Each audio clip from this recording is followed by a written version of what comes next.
Division of fractions. मान के चलो आपको फ्रैक्शन दे रखा है 3/5, इसको डिवाइड करना है 4 से। इसके लिए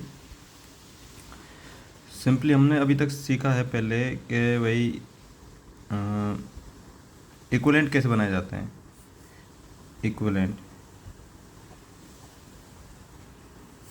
इक्विवेलेंट बनाए जाते हैं जैसे मान के चलो आपके पास कोई भी एक फ्रैक्शन दे रखा है 2/8, इसका इक्विवेलेंट बनाना है।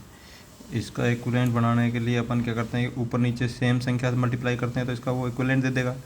इससे अपन यदि 1 से करेंगे तो ये 2/8 खुद है। 2/8 को यदि मैं ऊपर नीचे 2 से मल्टीप्लाई कर दूं तो ये 2 2 जा 4, 8 2 जा 16। ये एक फ्रैक्शन इसका इक्विवेलेंट फ्रैक्शन दिया है 2/8 का, जिसकी ऑलमोस्ट वैल्यू सेम आनी है दोनों की। अब यदि हम 4/16 को 2 से यदि काटें तो ये भी वही 2/8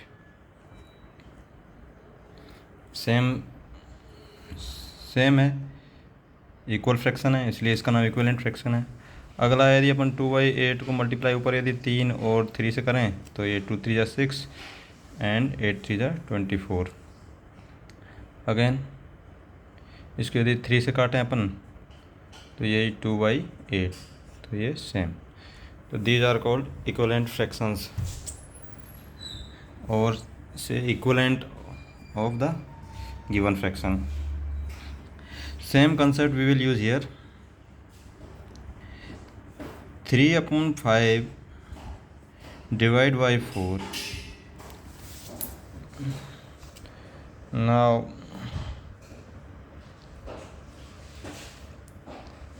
हम इसको ऐसे लिख सकते हैं 3/5 डिवाइड बाई 4 लिख सकते हैं बिल्कुल। तो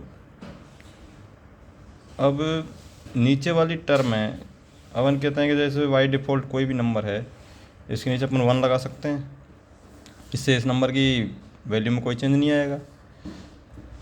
सेम यहाँ पे अपने को क्या है कि ये जो डिवीज़न के नीचे वाली चीज़ है ये 1 करनी है। डिवीज़न के नीचे वाली चीज़ 1 करनी है तो ऊपर जो भी रह जाएगा वो अपना उसको काम में ले लेंगे। तो अब मैं 3/5 डिवाइड बाई 4 को ऐसे लिख दिया 3/5 डिवाइड बाई 4। अब इस 4 को नीचे वाली टर्म को मेरे को 1 बनाना है तो मैं इसको मल्टीप्लाई कर सकता हूँ 1/4 से। तो ये 4 से 4 कट के नीचे 1 रह जाएगा, जो 1 वैसे ही रहता है बाई डिफ़ॉल्ट, उससे कोई फ़र्क नहीं पड़ेगा ऊपर वाली संख्या में। तो यदि मैंने इसको नीचे को 1/4 से मल्टीप्लाई किया है तो यदि इसी फ्रैक्शन के इक्विवेलेंट मेरे को फ्रैक्शन चाहिए तो ऊपर ही मैं इसको 1/4 से मल्टीप्लाई करना पड़ेगा। 1/4 से मल्टीप्लाई करना पड़ेगा तो अब ये सेम फ्रैक्शन सेम वही इक्विवेलेंट फ्रैक्शन की जैसे ही है, तो ये कट गया आपस में, ये 1 रह गया और ऊपर क्या रह गया 3/5 इंटू 1/4। नीचे इसके 1 है जिसकी कोई वैल्यू नहीं है, वो 1 अपने आप में सरेंडर है। तो अब जो आंसर आया वो 3 इंटू 1 3 एंड 5 4 जा 20, तो 3/20 इसका आंसर है। तो ये हो गया डिवीज़न ऑफ फ्रैक्शंस।